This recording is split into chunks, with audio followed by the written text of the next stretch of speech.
Chapter 1.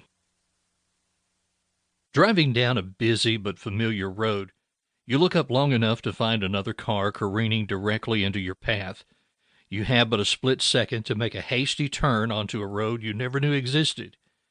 You pull over to the side of the road, take a deep breath to try and slow your racing heart, and quickly realize you barely escaped disaster. In the summer of 1981, I was living in the northern stretch of Columbus, Ohio, and my life was pretty much perfect.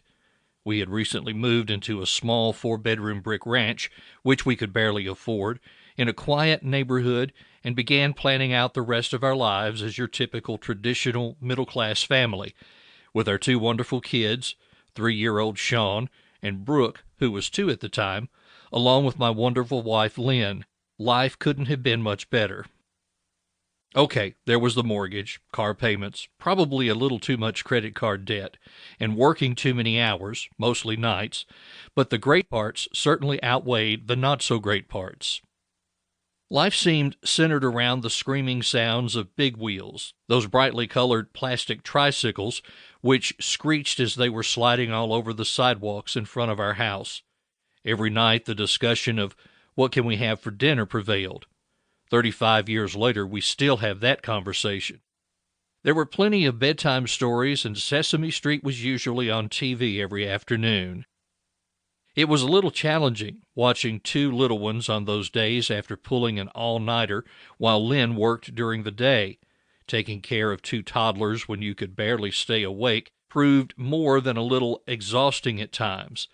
But with a new home, a microwave, a dog, friendly neighbors, and much fun shared by all, our small family was living a pretty great life. If we only had that second TV, our life would be complete. Basically, we were the all-American family. Lynn and I had only been married a handful of years when her doctor confirmed what we already suspected. She was pregnant again. Life was finally beginning to stabilize a little as we were catching up on most of our bills and looking forward to preschool. We were considering replacing the living room carpet and maybe squeezing out a small vacation next summer. Our 2 young ones at home were quite the handful, and we really did not need another person in our lives. But Lindsay Renee Spencer entered our world anyway, arriving very early on a Friday morning, December 12th, 1981. She joined us very quickly, I might add. It was the shortest and easiest delivery Lynn had ever had. She went from watching TV at home late on a Friday evening to, I don't feel so good, around 11 p.m., to, you better get me to the hospital now, just past midnight.